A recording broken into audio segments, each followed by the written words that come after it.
Hey, welcome back to Peak to Middle School. My name's Narwhal, and I'm here with this guy. Yeah, this guy's name is Kyle. Kyle. What's up? Our show is rated 5 stars on the Apple Podcast app by COVID-19 Guy. Okay, And he says, Peak to Middle School is the best podcast I have ever seen. John and Kyle are very entertaining, fun to listen to, and listening to John's weird ideas are always interesting to listen to. So thank you. I take that very fondly. Is that the word? Fondly? Fondly. Fondly. Because there's fondle, which is like fondle's like fondle nuts. And fondle. But I wanted to hit you right off the bat with another one of John's really interesting, cool, super cool ideas. Good. You notice that whenever you pee in a urinal, that the water level never rises? What? When you pee in a urinal, it never looks like there's any liquid. Like, it always stays right there.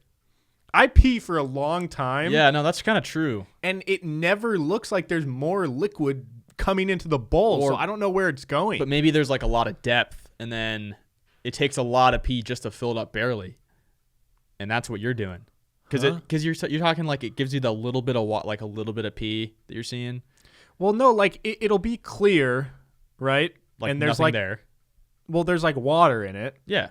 Before you pee, and then when you pee, I can see the pee hitting the thing and running down, and it'll maybe, if I'm dehydrated, it'll get a little yellow. Mm-hmm. But the water level itself always change. just stays, and I don't get how, because like if I was to pee into this water bottle, my average pee would probably fill up like this much. Yeah.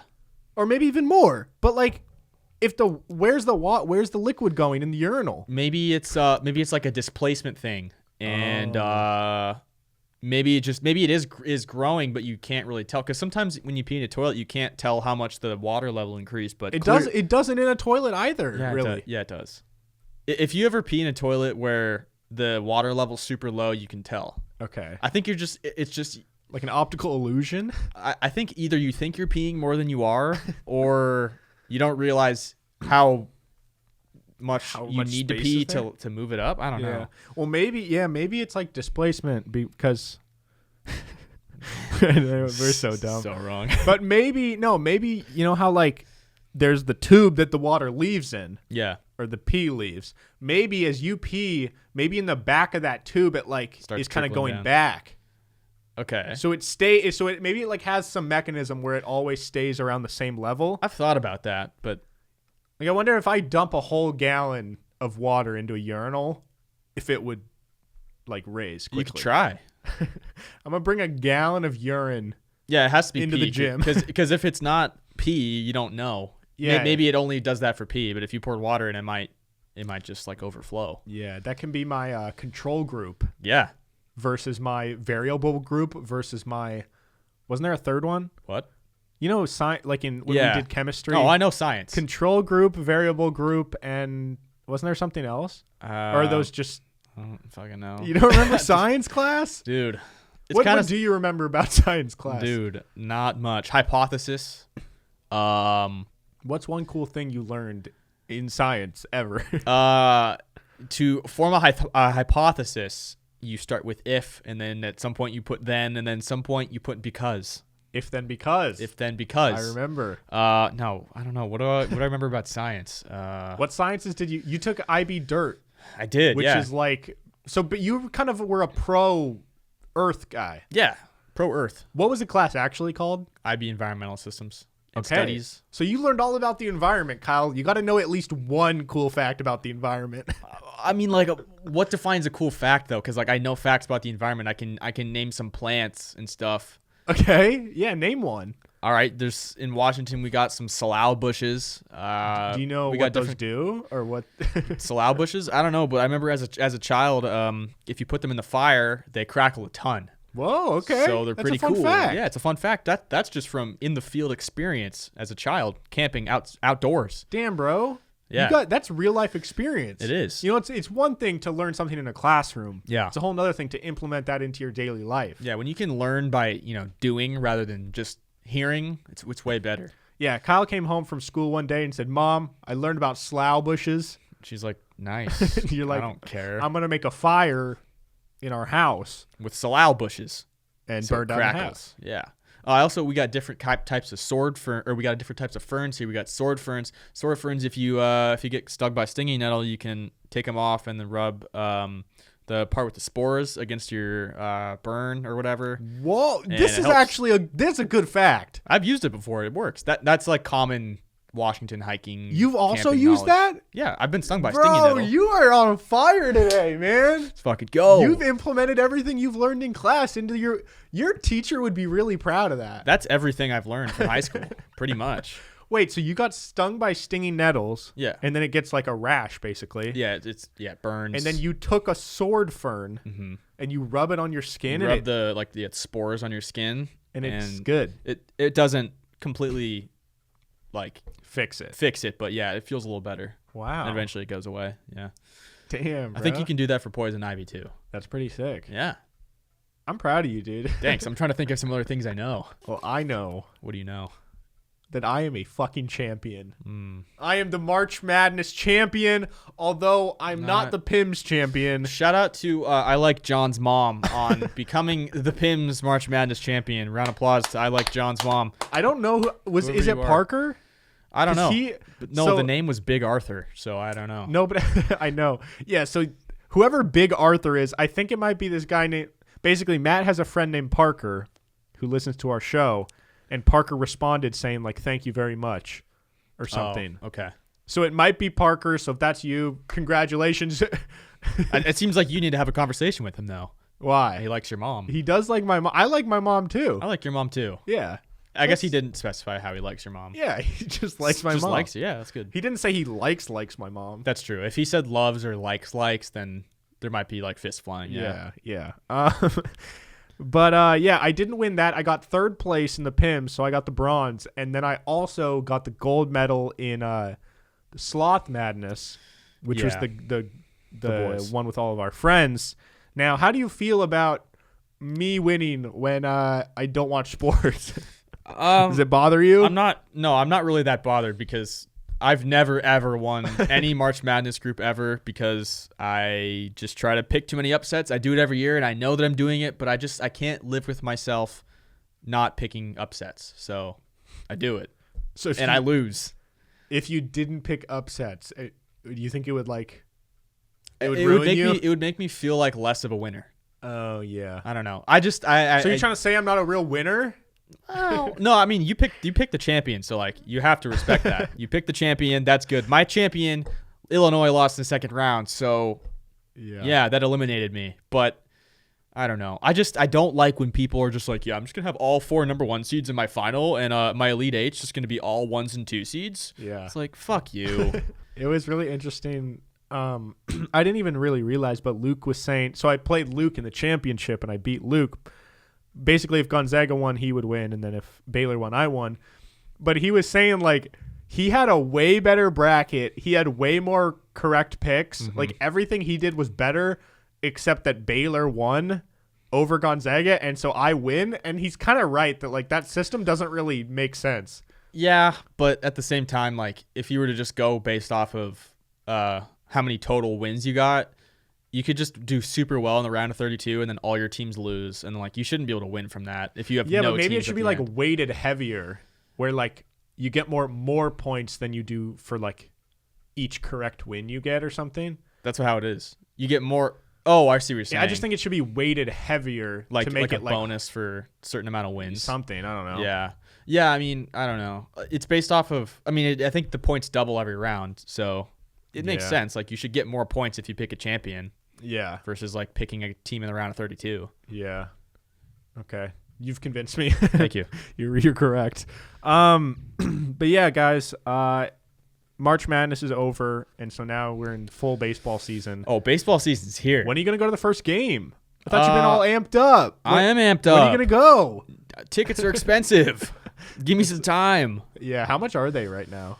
Average ticket? They're not that expensive. There's tickets for $30, $40. It's more than what I remember. One time I think I went for $7. Oh, I've been to there's $10 Mariner games when they do giveaways, but there's also less tickets they're giving out, so yeah, they're all steeped. Yeah. Heavily steeped prices. But anyways, yeah, so I won Match of Martin. Match of Martinus? Match Martinus. Yeah, I won that. But then I also just wanted to bring something up with you. Whoa. What?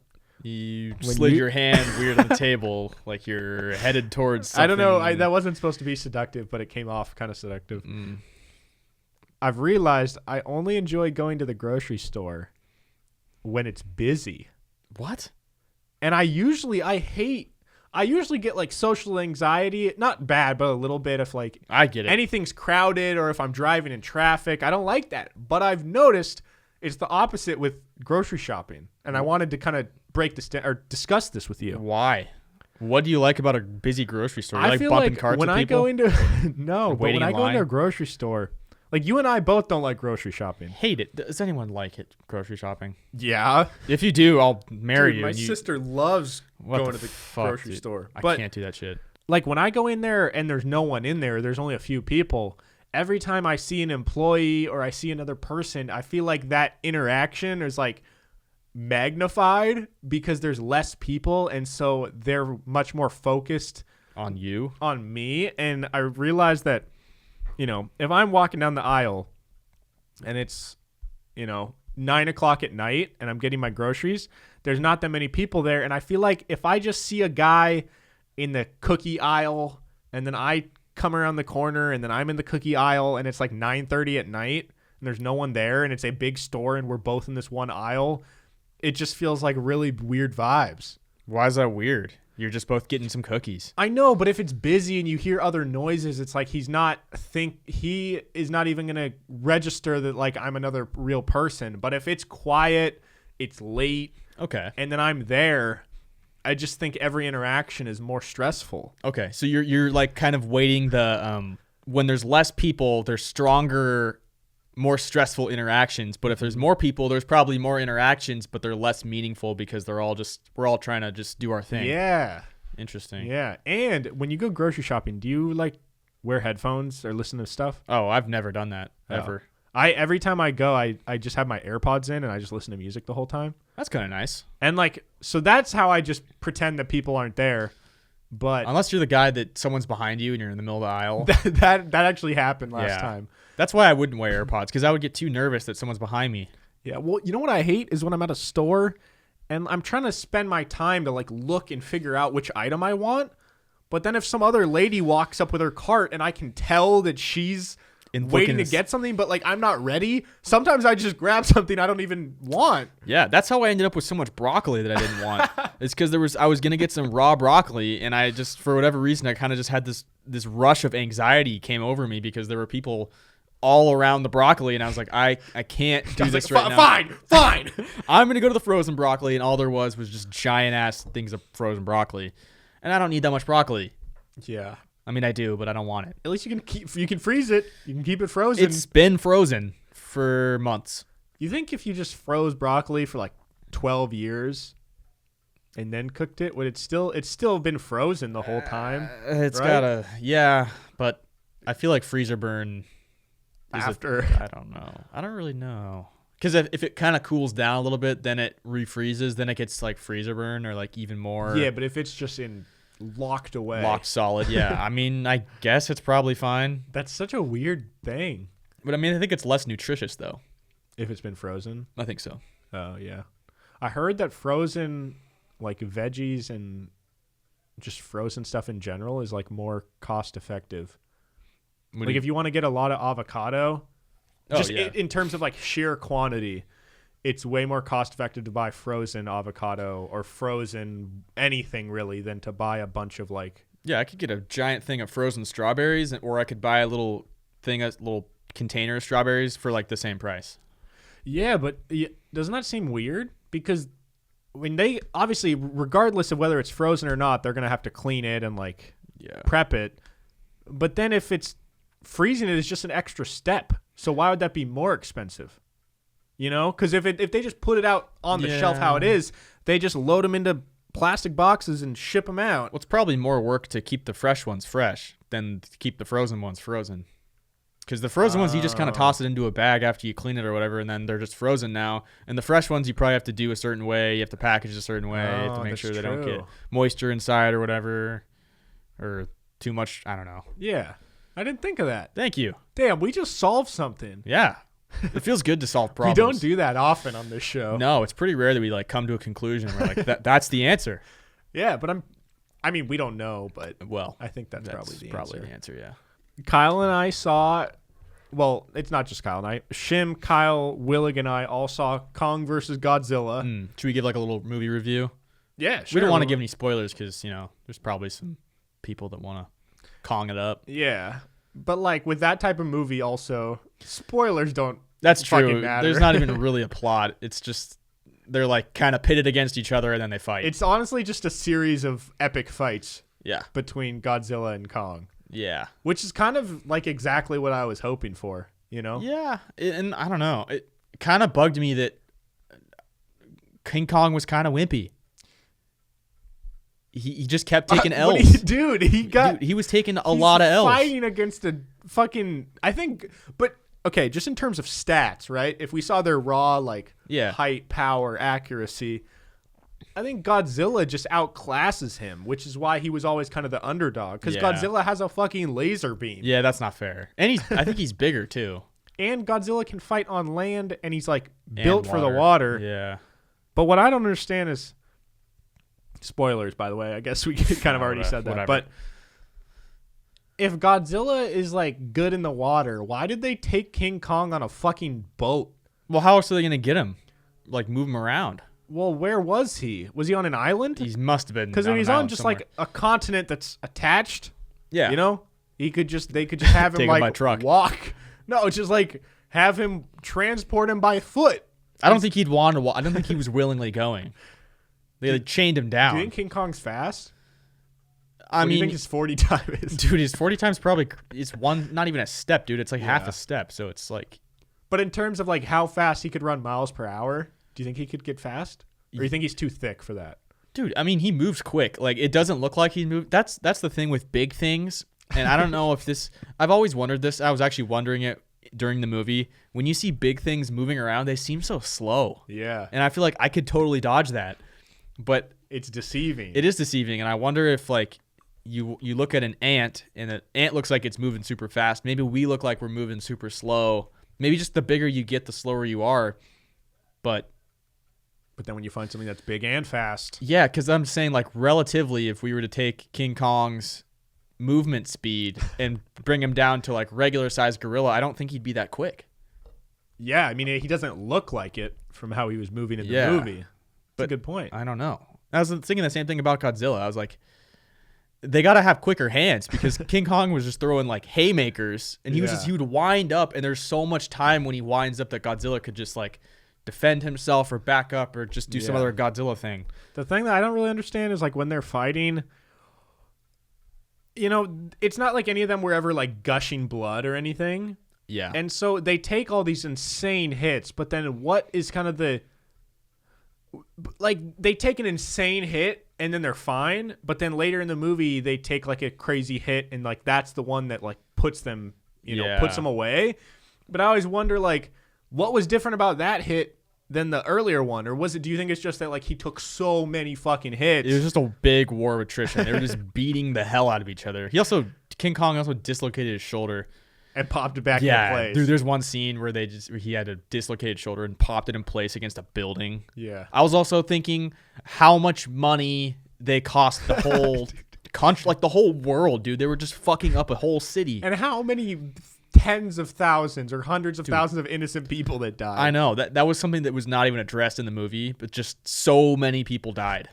I mean, I guess it's like for the greater good, because if they didn't duke it out, then Godzilla could kill everybody. But just imagine you're just in downtown Seattle working up in the Columbia Tower. You're on like a top floor. Think you're just this big executive guy and you think you're the man. You're on top of the world and you look out your window and there's Godzilla and King Kong are flying back and forth. And King Kong's like, oh shit, my shoulder's dislocated. Let me just pop it back into place against this fucking building. And that's what kills you. That's what kills you is King Kong's shoulder through your office window. Getting shoulder checked by King Kong would be kind of sick.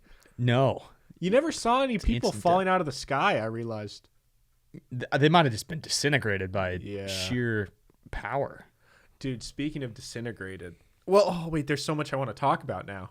Okay, I want to talk about monkeys. Don't let me All forget right, that. monkeys. This is a good time to mention I'm doing this challenge on my personal TikTok where I watch through every superhero movie. I mentioned it last episode, but if you guys want to follow along with that, go follow me on TikTok. But anyways, I just watched the first ever Superman movie from 1978, and it was like actually like pretty like a good movie. Which that was the first superhero one where I was like, wow, that was good. Like I enjoyed that. Are you slowly converting into a superhero fan? It's too early to tell. Okay. But like if they're all that good, I could get on board. Okay, interesting. But that one didn't feel like a I don't know, like I feel like I've learned there's superhero movies that feel like they were made to be a superhero movie, and then there's some superhero movies that are made to be a good movie. You know? I don't know if that makes sense. But anyways, in terms of like we were talking about disintegrating, so like this isn't really a spoiler because it happens right off the bat, but this planet that Superman's from, like, basically is heading towards like not a black hole, but like it's imploding kind of, or it's like heading towards a sun and it's gonna just explode. So they're kind of doomed, like the whole planet is fucked. But like it shows the moment when their planet basically like explodes into nothingness in space, and like there's like thousands or however many people on this planet, and it shows from the distance this planet basically going towards a sun and then exploding. Okay. But when it explodes, there's like it becomes nothing, and I just wonder, like, that's so weird. Like, where do the people go? Like, obviously they fucking die. I get that. When was this filmed?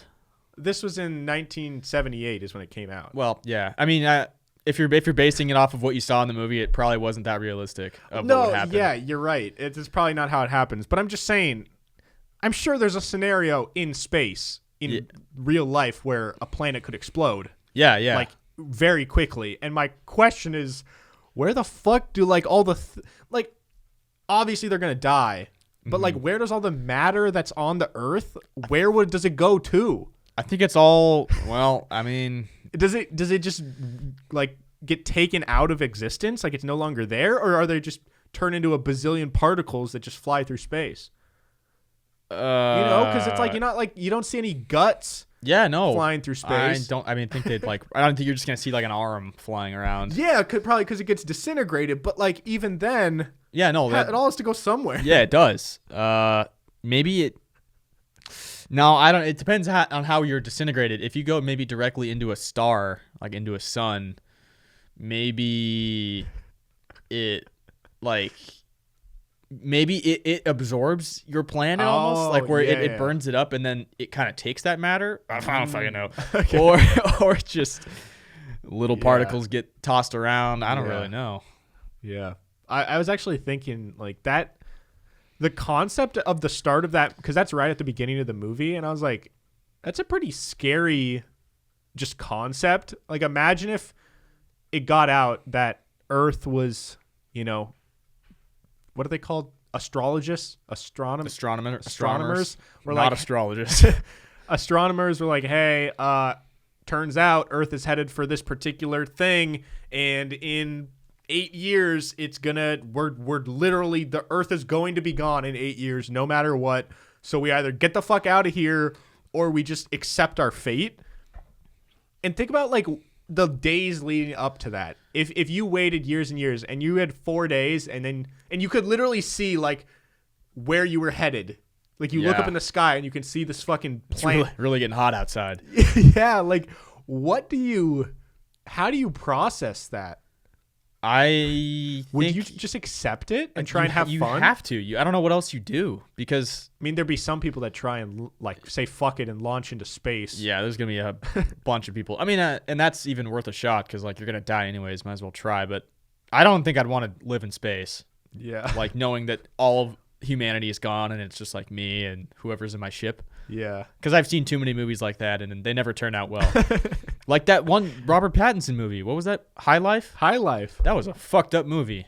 I did not like that movie. But you've had time to process it. You've decided you did, because at the beginning you were like, that was just really weird. It was weird. I don't know. Have you came to the conclusion you didn't like it? It's just not my kind of movie. It was too much rape and semen. Yeah. Yeah. I'm not a big fan of those scenes. I don't like that. And I don't know why people put that in so many movies. It's like, it's powerful. Like, regardless of whether or not it's good or bad, it is like powerful in the sense of you're getting a lot of emotions out of it. Yeah. And it's making you feel something, and that's probably their goal. Like, I don't think they expect someone to be like, that was a dope rape scene, you know? Yeah, but there are people that are into that. Well, you know, so that's the thing. It's almost like it kind of feeds into like weirdos. Yeah. Yeah, I didn't really think of that. There's probably people that like can get off to fucked up scenes. Totally. But that's not really the director's like responsibility to like think of what weirdos are going to do to their stuff, you know? I mean, I feel like it sort of is. I mean, if you think that if you think that maybe the message you're trying to show or you're trying to send is not the message that your movie's going to give off, then that's probably not good and you probably shouldn't make it. Yeah.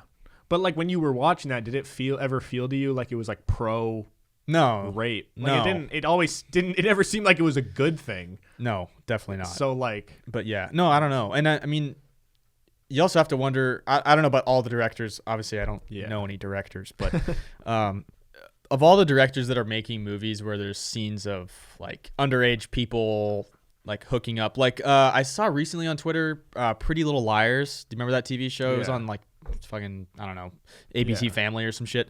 There was a ton of like underage relationships between like a high schooler and an adult. Yeah. And they almost like romanticized it and tried to make it seem hot. Like I think 3 or 4 of the girls had relationships with older people. Yeah. When they were like minors. Yeah.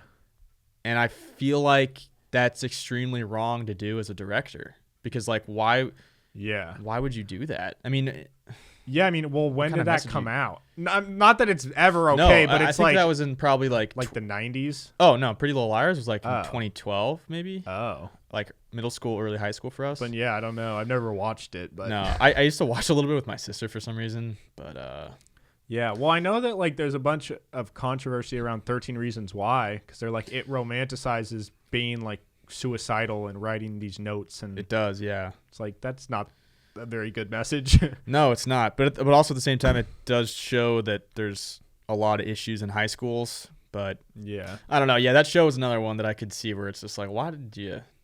Some of the things they did in there was just like, you didn't need to do that.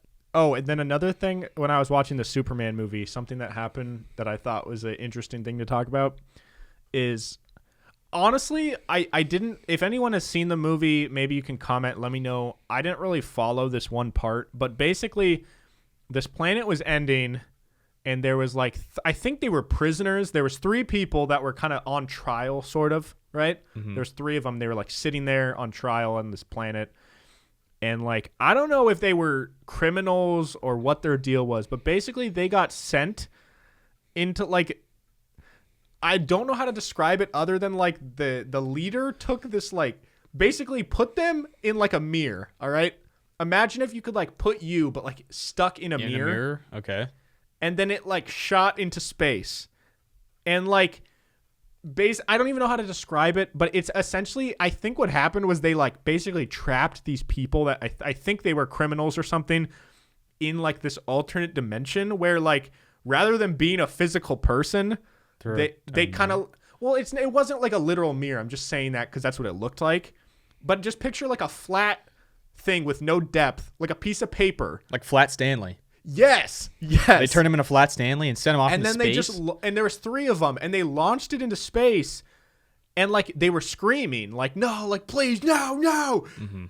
And I was thinking, that is like if there was ever technology to do that, where you could flatten someone rather than just killing them, that's almost a worse punishment. Let's just make them 2D, and they'd go on forever because like. I think... Like they can't die? Well, I don't know. They might be able to die in this alternate dimension. But hypothetically, if it was like you can send them into this where they're not in reality, they're in this other thing, and they just go on forever and ever stuck in this mirror thing, that would be like the best thing to like stop people from doing certain things. Because it's like, we're not even going to fucking kill you. We're going to make you live forever.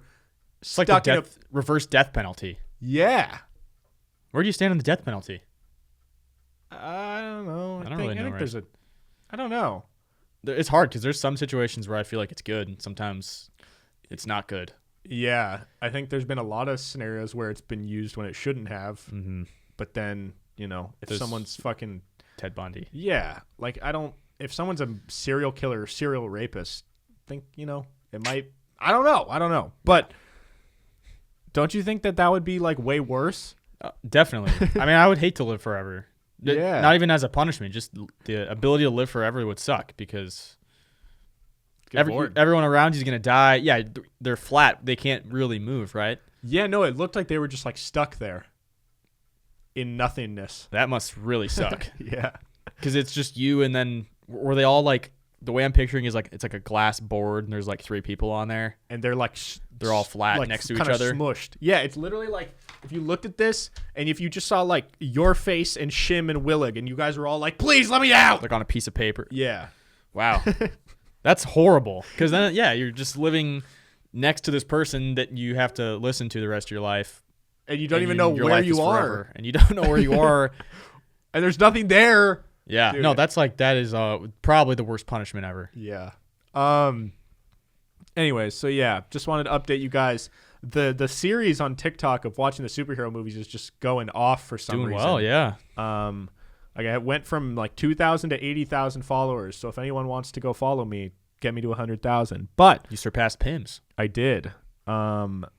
And hopefully I can get some of those people to come listen to PIMS. Yeah. I'm thinking about what I'm doing, what I'm gonna do. I've just been really busy because I've been applying to jobs and stuff the last couple of weeks. But I already recorded 2 of them and I edited 1 already. But people were like, "Yo, like if you're gonna do this, you should post them on YouTube because, it's kind of hard to explain. But I feel like you just having a following on YouTube is more just valuable than having a following on TikTok or anything because." Just valuable in the sense of like there's a lot more opportunity for growth and for money on YouTube than there is on TikTok. So people are like, yo, make longer versions where it's like an actual in-depth review on YouTube. So I'm going to do that. And I'm hoping there's a channel that originally was called The Movie Sloth. And I mentioned it in a few episodes probably a year ago now or more. But I only posted a few videos on it. And then I realized like I just don't have the time to do this other content plus that, but I'm hopefully going to bring that channel back. I'm going to call it Hey Narwhal instead, so it's very easy to find. And I think I kind of just want to make movie videos because honestly, like those are, when I hop on YouTube, like my entertainment is, I'd say 75% movie related stuff and 25% like gaming stuff. And I don't know. I feel like it'd be fun. And if I'm already getting this following from TikTok, I might as well try and see. I definitely won't be as big as TikTok, but I have a list of 85 total movies. So I'm like, if I can make 85 videos and if I all make them pretty quickly, like, I don't know, I'm hoping it could do well on YouTube too. Yeah. And I think, I don't know if I don't know much about movie YouTube, but have there been a lot of people that have done what you're doing right now? Watching every single Marvel thing and like tracking it, or every single superhero movie and tracking it? Well, not like, I don't know. I haven't seen anyone do it in order, like with no background, just like for the first time. Obviously, there's a lot of people that have seen all of them and people that talk about the new ones. But yeah, I think that the concept of like never seen any start to finish is like a new-ish thing. And if I upload, I think the idea is like if I can upload them pretty regularly and get people coming back, then it could do well.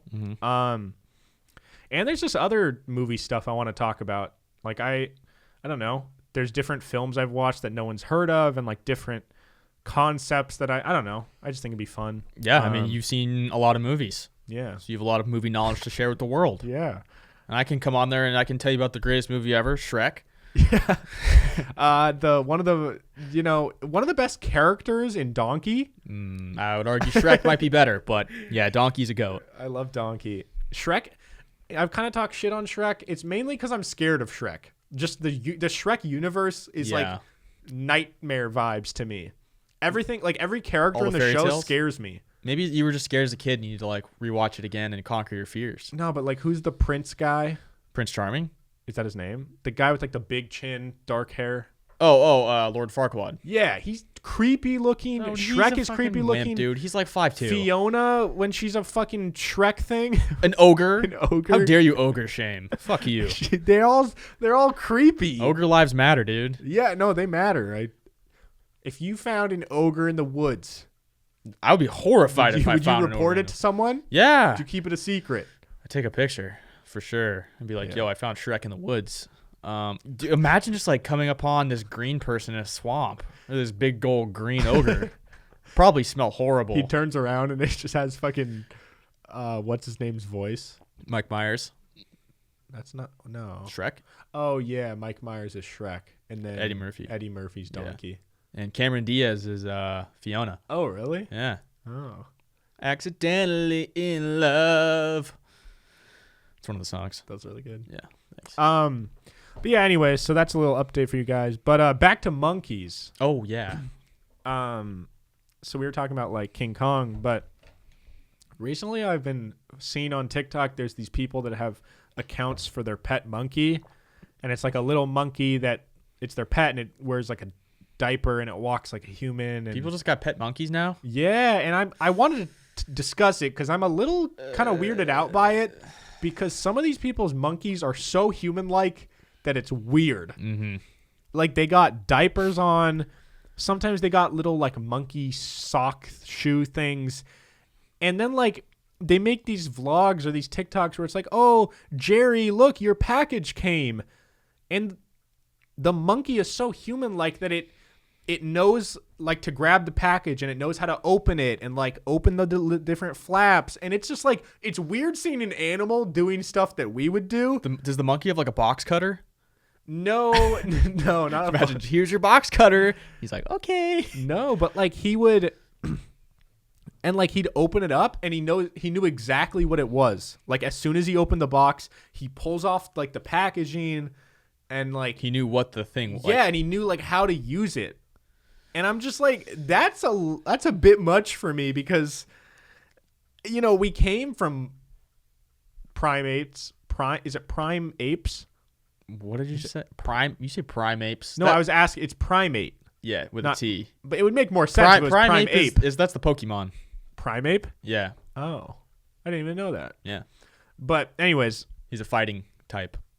is that the one that's like It's I'm thinking of Mankey. Machop. Mankey turns into a primate. Oh yeah, and then Machop, and then Machamp, No, Machop turns into Machoke. Machoke, And and then then Machamp. Machamp. Yeah. Yeah.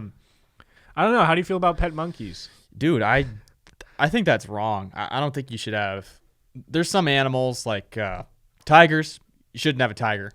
I don't know. I think animals kind of like So tropical animals, basically. yeah, and I don't know monkeys. I've also seen. Have you ever seen the TV show? I think it was called Fatal Attraction. No, but it rings a bell. Yeah, I remember seeing it on Animal Planet or something, and it was people that would have these exotic animals, and then one day they just snap because, I mean, at the end of the day, it's a wild animal, and they're not really domesticated like cats and dogs. They're domesticated animals, so they're probably not going to like snap on you and kill you. But like a chimpanzee, if you do something wrong, it might. And there's people that got like their faces ripped off, or like they just get arms ripped off and shit like that. And it's like they can fuck you up if they want to. Yeah, dude, it's playing with fire. Anytime. Or you see those videos of like Russian guys with pet bears, or they live on a farm and they're just like hugging a bear. Yeah, it's insane. Dude. Oh, even in Tiger King, that one lady had her arm ripped off. And she seemed happy as could be. Yeah. You know? I don't know. She also might have been doing meth. They were doing a lot of meth. Well, yeah, that too. If you lost your arm in some way where like it's something you really love. My arm? I Yeah. love my arm. Yeah, so let's say maybe you lost it in like a baseball thing. You got Like doing something that I love. Yeah, I thought you were talking about something that you love. I was like, I love my arm. No. I don't want to lose it. You lost your arm doing an activity Okay. you love. Would it make you feel better about losing your arm? Or do you think you'd be fucking pissed either way? I mean, I'm pretty pissed either way. I'm not gonna feel good about it, but I'd feel worse about it if I was doing something stupid like playing with a tiger, Yeah. because that's just you're asking for your arm to get ripped off. Yeah. But maybe she was like, since she loves tigers so much, she's probably like, if I had to lose an arm, that's the best possible way to lose an arm. That was her attitude about it. She was back into it. Yeah. So, I mean, would you rather lose one arm or one leg? One arm for sure. There's a lot you can do with one arm. Are we talking like at the shoulder? Sure. Definitely one arm, yeah. Why? Would that change your answer if I said at the elbow? No, but it wouldn't be that bad. I mean, it would really suck not having like a hand and forearm. But yeah, but why'd you ask that clarifying question? Because either way, you would have said arm. Yeah, I don't know. I was thinking maybe if it's like at my knee or at my shoulder, what I would want.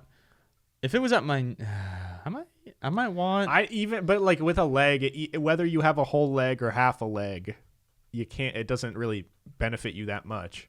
Having legs? No, like I'm saying, if I have either no leg from like the hip. Oh. Versus no leg where it goes down to the knee and then it ends. I think either way, those are equally not useful. I think it's more useful if you have at the knee because you can get the little. I guess you'd still have like your hamstring. Yeah, you can get a fake leg. Oh, I see. Like what a prosthetic. Saying. Yeah. Yeah, I think it's easier if it's like broken at the knee. Yeah. You're definitely right. Yeah. I actually met a guy growing up. One of my sister's friends had an older brother. Cool guy, very cool guy, and he had like a prosthetic leg, and he's probably like 4 or 5 years older than me. And anytime my sister would play basketball, this girl was on her team, and so like I'd go to all her games, and I always admire, like I always kind of like looked up to this guy, even though I didn't know him very much, because he was like really nice, and he'd always like do ball handling stuff at like halftime or during timeouts, and he'd like play basketball, and I thought it was so dope because he would just like, he wouldn't try and hide his like prosthetic leg. He'd just wear like basketball shorts. Yeah. Didn't he play baseball too or something? Yeah, he played like college baseball. Maybe not. I think maybe at like a community college or like something. Damn, that's crazy though. But regardless, the fact that, yeah, and I mean, obviously, I remember like running for him was obviously difficult. Probably, yeah. But the fact that he even played baseball at all, yeah, with one leg. Well, was and there was yeah, it's cool. I've been seeing there's like catchers. I see like little league catchers or high school catchers that have one arm, and they like catch it and then flip the ball up and like throw it to second. And that's crazy. And there's also basketball players. There's that player that played at Florida that had, I think, his arm cut off at his elbow. And he was a baller. He had handles he played and stuff. at Florida. Like yeah, he didn't like play a lot, but yeah, he played at Florida. Damn. Yeah, and wait, was was this recently? It's probably like 4 years ago. Oh, how did he shoot? So he'd bring it up. He would shoot like he'd like with his elbow, like touching the ball like that kind of. Damn. It was cool. Yeah. But I've been seeing, like, you see highlights on Twitter of people with, there's a lot of one-handed basketball players now, and they're all really fucking good. Yeah, because I remember growing up, actually, when we were younger, like, it was kind of fucked, but I remember, like, I think we saw a kid like that one time, and someone yelled, like, he has no left. Oh, like, God, force him left, he's got no left. No, but I mean, that's what you got to do if you're playing someone like that. Yeah. Like, that's what I would do. It's so wrong, though. It is, but... Yeah, I know, it is wrong. We also had someone come to our high school that had one arm that played college basketball. No, I think. Wait. No, he did, and then he's like, someone come on stage. He had like I'm 2 fingers. I'm gonna nub you. No, he nubbed someone. He's like, I'm gonna hit you with my nub, and he like jabbed him, and he said I felt like a dagger because it's like a sharp bone. Are we thinking of the same guy? Yeah, his name was Kevin Lau.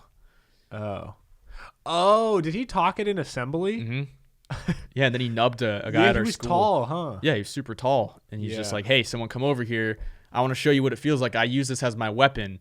And he's just like, apparently he just nubs people on the block, and it feels like you're just getting jabbed in the side. So it's useful.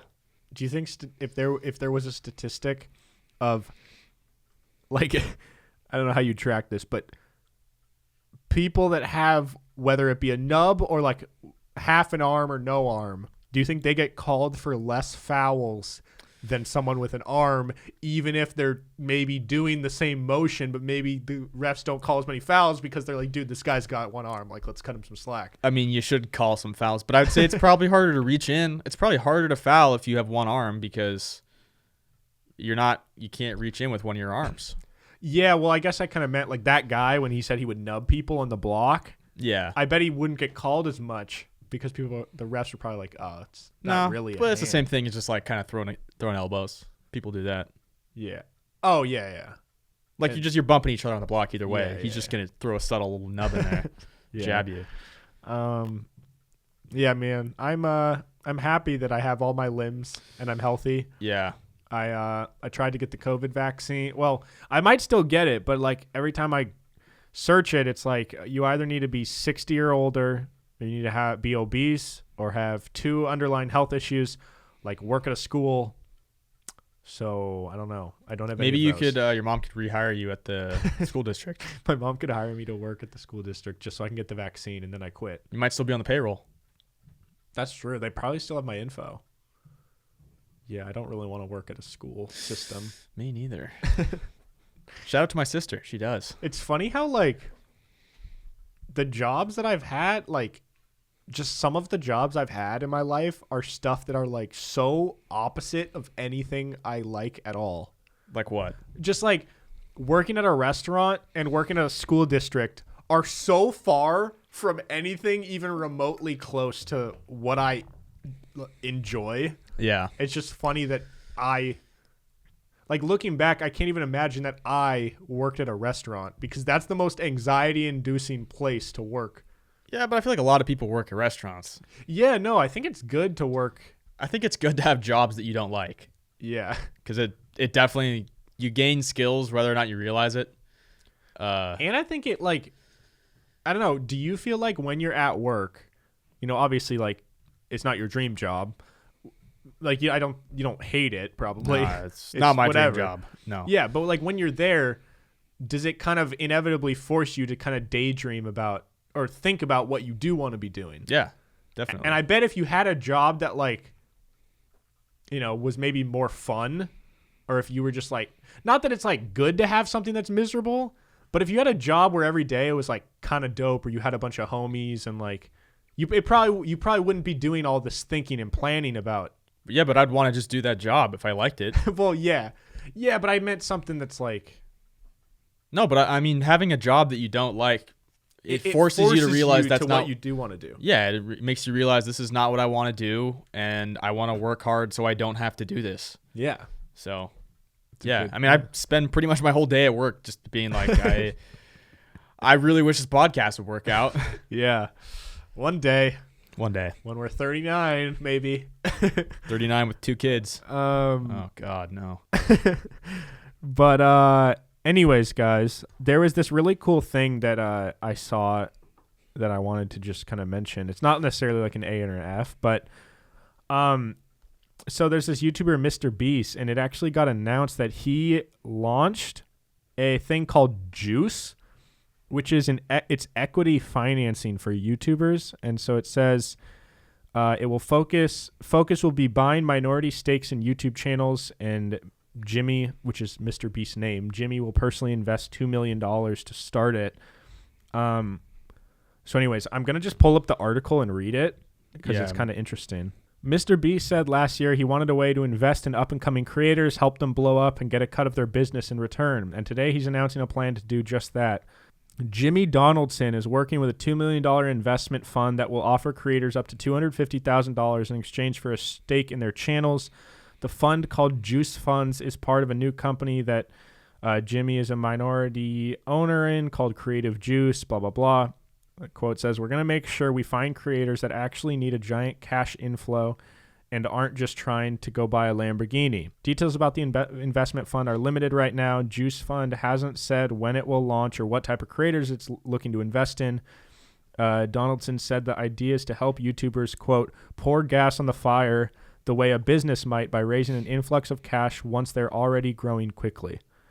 So they're essentially just giving money to YouTubers, and like they're getting a percentage of their whatever they make. And so basically they're just helping fund YouTubers. Yeah, and I just think it's like a really cool thing that Mr. Beast has just done, like a lot of kind of like fun, cool stuff, but it's more like goofy stuff to help for his videos where it's like, oh, buying my delivery driver a house or whatever, shit like that, which is cool.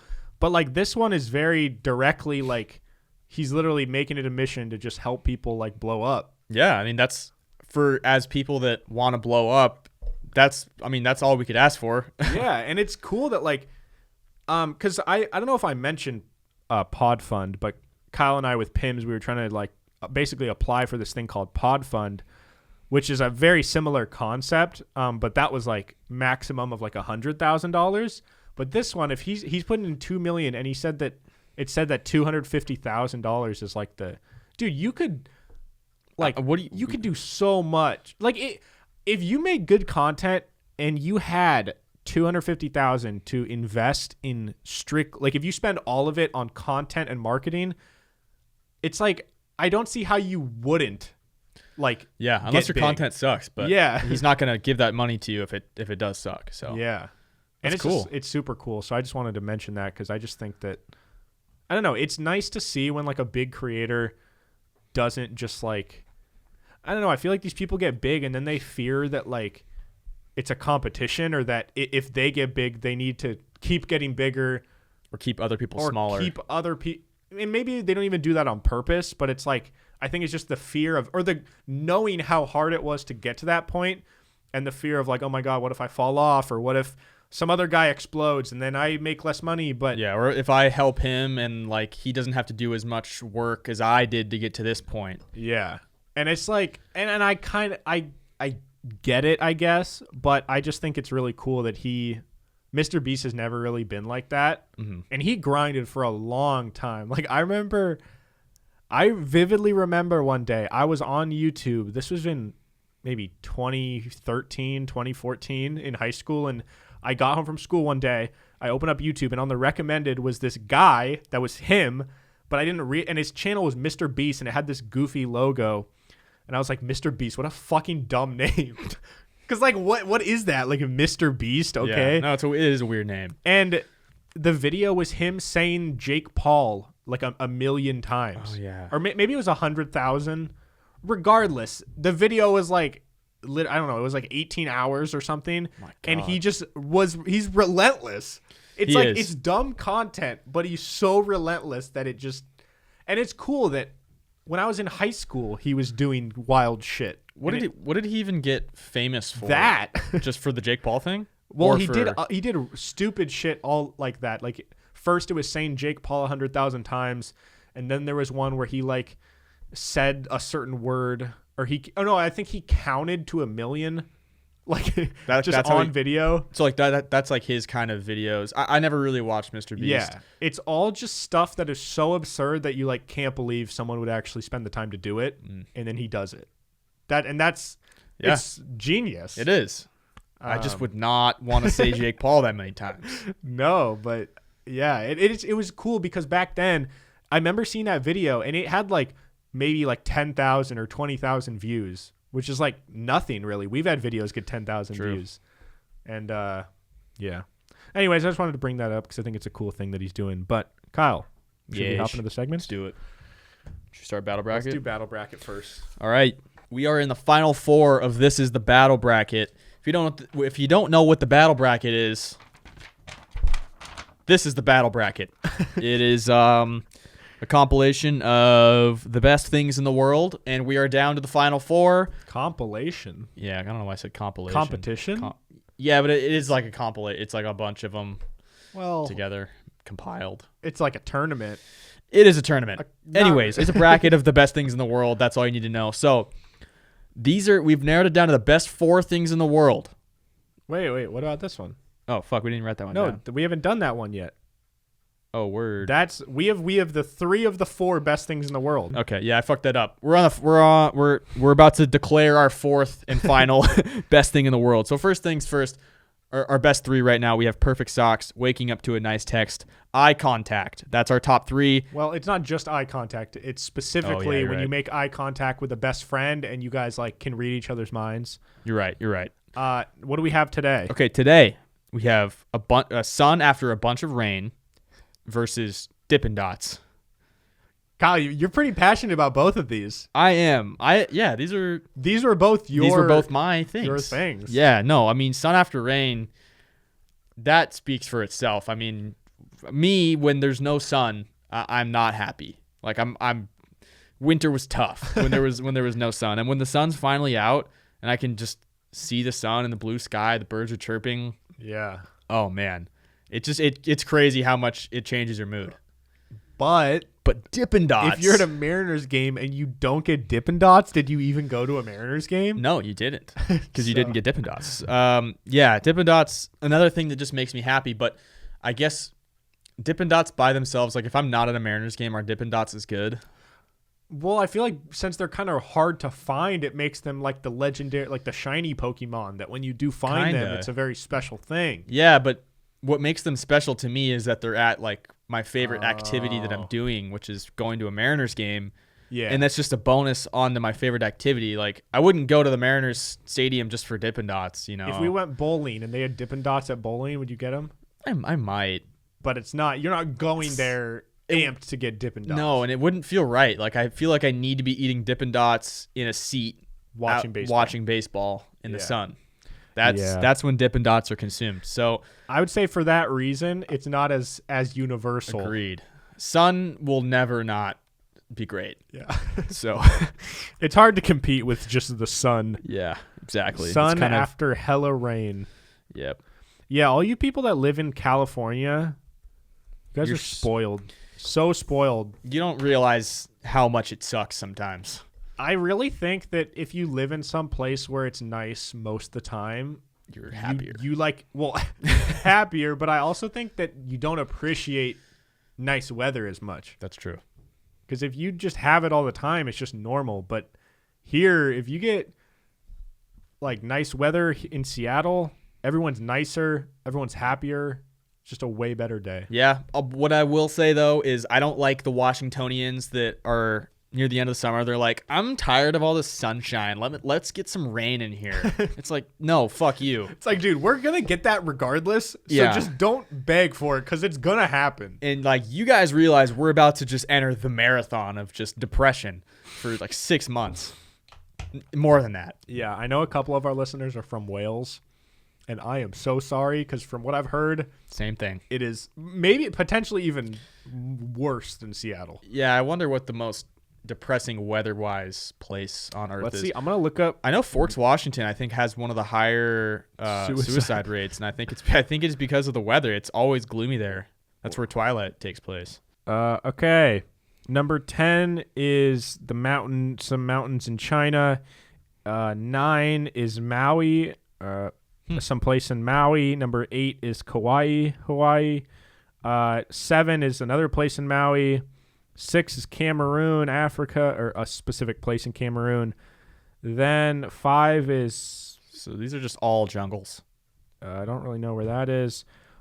1 is Crop River, New Zealand. Then someplace in Colombia, and then they're all jungles. But it's not just the rain though. It's the rain and the lack of sunlight. Yeah, and it's the cloud cover it's too. It's the combination and the how short our days are too.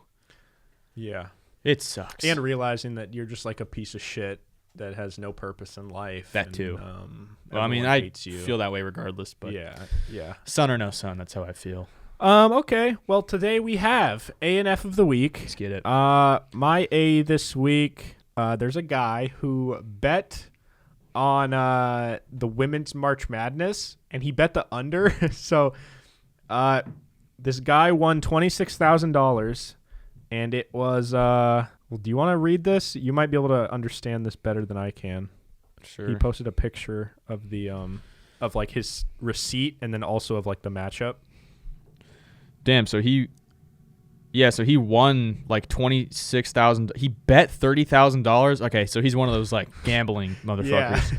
Okay, so he won $26,000, almost doubled his.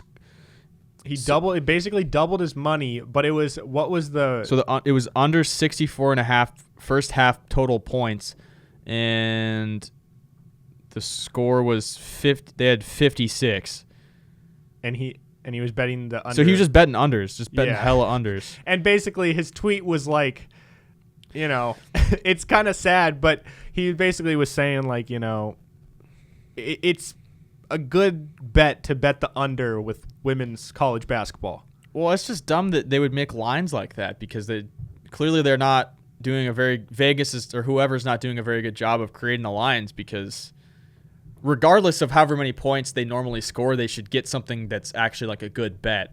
and not like something like that. Well, maybe that was statistically a good bet. Yeah. So yeah, that guy won $26,000 on March Madness betting the under. Must be nice. Uh, It is bold betting the under because you're rooting for like less fun, and scoring is fun. yeah. Like rooting for an over is way more fun because you want everyone to score. You're just like, give me all the points. Yeah. But when you're rooting for the under, you're like, no, stop. But I feel like if you're betting the over, you probably get so much more. Either way, you're going to be stressed. Gambling is very stressful. But the over, you're like relying on them playing well, which I feel like is harder than relying on people playing poorly. Is it? I don't know. I would think a college basketball team more likely to play well than bad. Well, I don't know. College is one of those things, and it's a toss-up. yeah, that's how March Especially Madness with is March Madness, too. Like, you never know. Yeah. So, I mean, to be honest, I don't know. Maybe there's numbers on that where, like, the women are typically getting unders, but I wouldn't say that was, like, the smartest bet because you just gambled $30,000 that they're not going to score 64 points or whatever. Yeah, but they weren't even close. They were, like, 10 points away. Yeah. Like, that's pretty bad, right? If you're 10 points away from a...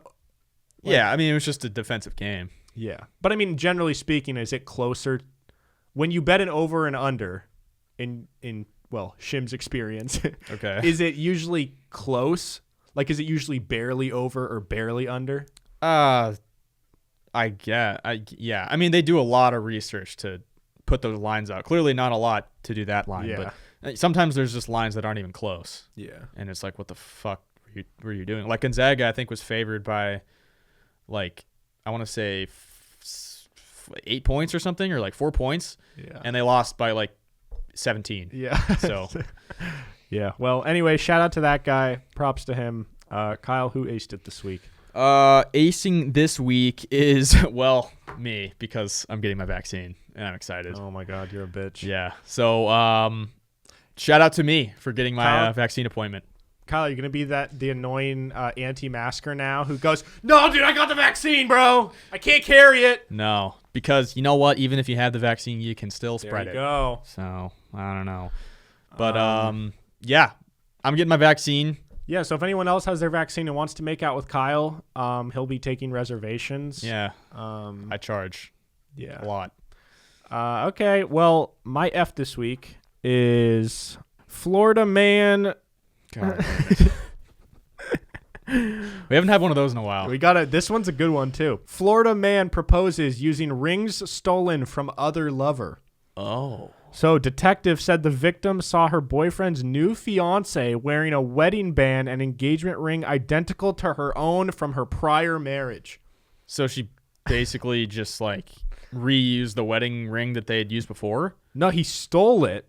This guy, okay, so a Florida man stole an engagement ring and wedding bands from a girlfriend and then used them to propose to a different girlfriend. Oh my God, what the fuck?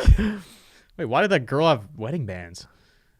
Because she was previously married, I think. Oh my God. So he dated a woman who had been previously married and then took her ring and proposed to a different girl. Yes. What the fuck, yes. dude? What a bitch. So they've arrested Joseph Davis. White. Yeah, I was going to say. 48 year. Damn, he's 48. Yeah, well. He had not been found as of Friday. Their investigation started earlier this year when a woman from Orange County, Florida, told detectives she had discovered her boyfriend was actually engaged to someone else. When she looked up the fiance's Facebook page, she noticed a photo of her wearing a wedding band and engagement ring that was identical to her own from a prior marriage. So, yeah. And, well, how much do engagement rings cost? I'm not looking at engagement rings. I'd probably guess like, I don't know, around 10,000. Whoa. 8 to 10, maybe 5 to 10,000. I mean, 10, you can get $1 million ring. Yeah, that's true. I guess that's a hard question, but I wonder what you're at, because the engagement rings are smaller and cheaper than the wedding ring is different. There's two rings. I know. You get an engagement ring. But I thought I think the wedding ring's less expensive because isn't it just a band? So. Because you propose with the engagement ring. That's the one with like the diamond on it, right? Oh, I thought it was the other way around. No, you propose. You can propose with a wedding band. I don't think she'd be. No, but my mom's got an engagement ring and a wedding ring, and the wedding ring's like nicer. Maybe that's like opposite. I don't know. I don't fucking know. Anyways, but this thing that he stole was $6,200. So I'm just trying to judge like the quality. It's probably is that nice? Is $6,200 nice for a wedding ring or no? Dude, I don't know wedding rings, but sure. It's a lot of money. It's money that she could have had. Yeah. I wonder if when you get divorced, like, it probably depends on how you and your significant other get divorced. But what do you do? Like who keeps the wedding ring? Well, I mean, I think you both keep your own rings, but like, would you sell it or you keep it or? I think it's whatever you feel comfortable with. Yeah. You know, I mean, if someone that like cheated on you or was terrible to you, sell that shit. Yeah. Well, I mean, with valuables or like, I mean, we've talked about how antiques are weird because it's these valuable things that you just leave in a box. Yeah, that's true. And so with a wedding ring, if you weren't going to sell it, but you weren't going to wear it. Unless you wanted to hand it down to your kid or something. But would you hand down a divorced wedding ring? Yeah, it's probably got some bad juju in it, actually. I don't know. I don't know. So, yeah, Kyle, who failed this week? A lot of people that have allergies are failing this week because pollen counts are high, guys. Allergy season's back. I started sneezing so much last night. Really? Yeah, I felt not great. Maybe, oh my God, maybe I am slightly allergic to pollen because the last month my nose has kind of I've been blowing my nose a lot. And I didn't really know why, but that would actually make a lot more sense than just magically getting runny noses. No, I looked at the weather the other day, or I looked at something the other day, and it said air quality good, pollen count high, and I was like, fuck, it's here. And then that day I started sneezing a shit ton, and I was like, fuck. Yeah, well, if you see my car, which has not been washed in a hot minute, a lot of pollen. It's just building up. Yeah, pretty soon you're just gonna have a pollen colored car. Do you think you could snort a line of pollen off my car? Yeah. What would happen? I would be not okay. No, you wouldn't die. You could snort anything and be kind of okay. I read that Jonah that's not true. I read that Jonah Hill on the set of what was that? Wolf of Wall Street. He was snorting so much fake cocaine that he had bronchitis or some shit and he had to go to the hospital. Passed out. Yeah, I wonder what that is, what they use. I think it might just be vitamin. I think it's vitamin D powder. Oh yeah, I've heard of that. Electrolytes. Yeah, it's almost probably that Gatorade powder you. But if you snort anything, it's still gonna go. Does that go into your lungs? Because you're where does it go? Because when you snort cocaine, I don't know. It doesn't go to it can't go to your lungs. That wouldn't make any sense. So where the fuck does it go? Your brain? I don't know. Yeah, I've never thought about that. I don't know, guys. Could just Google it. I mean, I have the world's knowledge at my fingertips. But anything you want to find, exactly. Yeah, but just don't snort stuff, guys. Yeah, unless it's Smarties dust. Okay, there's new episodes every single Monday and Thursday. If you guys want to get a cool PIMS hat like that, boom, or a hoodie or a T-shirt, you can go to pims.store. If they want extra content, where can they find that? PIMS or patreon.com/PIMS podcast. We got deleted scenes and bloopers. We got personalized video shout outs. We got pictures of my feet. And we got pre-shows for every single episode. Yep. Where Kyle and I, warm up, get the jitters out. Little 15-minute little rap sesh. Yeah. What else? Any updates? Anything? I'm going to link the movie channel, so if you guys are still here and you want to go check it out, it'll be linked for whenever I start posting on there. Yeah. Where can they follow you, Kyle? Social media, Kyle Stafford 36. Follow the podcast at PIMS Podcast on all that shit. You guys can follow me at Hey Narwhal on Instagram, Twitter, and TikTok, and we'll see you guys next time. Bye. Peace.